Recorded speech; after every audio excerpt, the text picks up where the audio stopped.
मृत व्यक्ति के अकाउंट में जमा पैसा विड्रॉ करने के लिए मृत व्यक्ति की अकाउंट नंबर का जानकारी होना बहुत ही आवश्यक है। यदि अकाउंट नंबर पता नहीं है तो हमें उसके अकाउंट से पैसा विड्रॉ करने में बहुत ज़्यादा दिक्कत होगी और आगे की प्रोसेस करने में भी बहुत ज़्यादा दिक्कत होगी।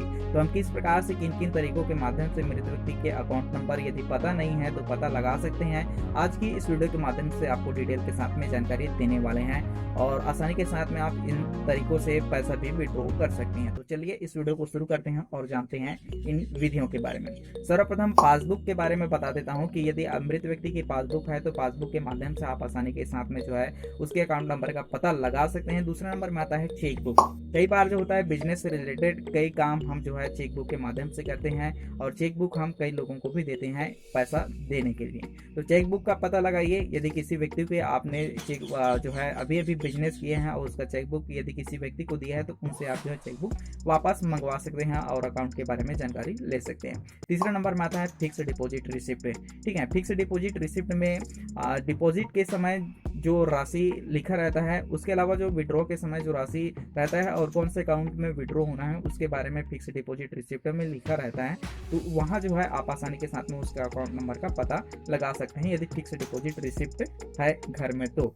चौथा नंबर में आता है एटीएम कार्ड है। एटीएम कार्ड से भी आप जो है इधर उधर ना जाकर के सीधे मृत व्यक्ति के अकाउंट से एटीएम कार्ड से पैसा निकाल सकते हैं। पांचवें नंबर में आता है कैश या फिर चेकबुक डिपॉजिट राशि। ठीक है, पैसा जमा करने के लिए हम जब भी जाते हैं तो हमें एक रिसिप्ट जब भी हम रसीद भरते हैं तो रसीद में दो माध्यम होता है। एक माध्यम जो रिसिप्ट होता है जो बैंक अपने पास में रखता है और एक रिसिप्ट होता है जो हमें बैंक देता है। ठीक है, तो जो रिसिप्ट हमें बैंक देता है उस रिसिप्ट को आप घर में ढूंढिए कि कहीं वो रिसिप्ट तो किसी स्थान पर नहीं रखा है, तो उसके माध्यम से भी अकाउंट नंबर का पता लगाया जा सकता है। और छठवां नंबर में आता है जीमेल या फिर लेटर। देखिए बैंक द्वारा जो है समय समय पर अपडेट निकालते हैं और उस अपडेट के बारे में हमें अपने अकाउंट के बारे में भी जानकारी देते हैं। तो ईमेल को खंगालिए और वहाँ से आप रिसिप्ट जो ईमेल है जो जानकारी भेजी गई है वहाँ से उसे आप डाउनलोड कर सकते हैं, अकाउंट का पता लगा सकते हैं। सातवां नंबर में आता है आप लोग का इंश्योरेंस पॉलिसी। किसी व्यक्ति ने कोई इंश्योरेंस बैंक से खरीदी है तो उसके बारे में इंश्योरेंस में साफ तौर पर उसके अकाउंट के बारे में जिक्र भी होता है। आठवां नंबर में आता है मोबाइल डाटा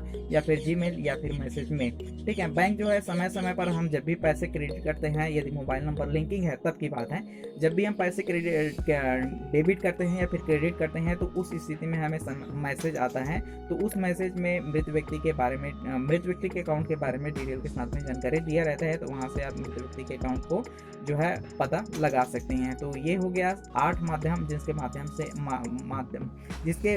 से आप अकाउंट का पता लगा सकते हैं।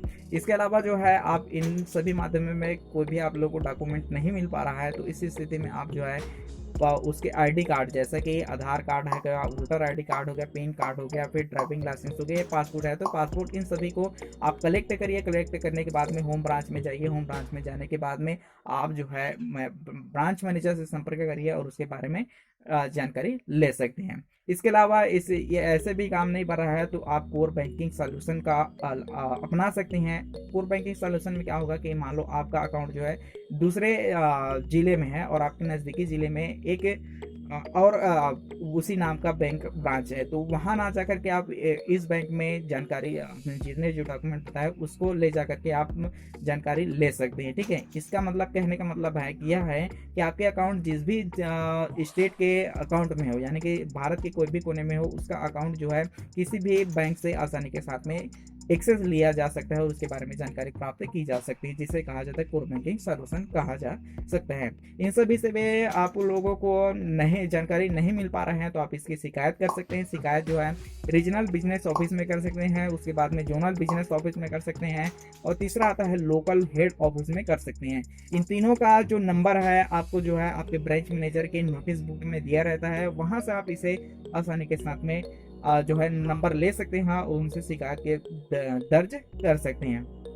ठीक है, आई होप आप लोगों को समझ में आ गया होगा इन सभी तरीकों के बारे में। समझ में आ गया तो एक बार कमेंट कर दीजिएगा और इसे अपने दोस्तों के पास में शेयर कर दीजिएगा।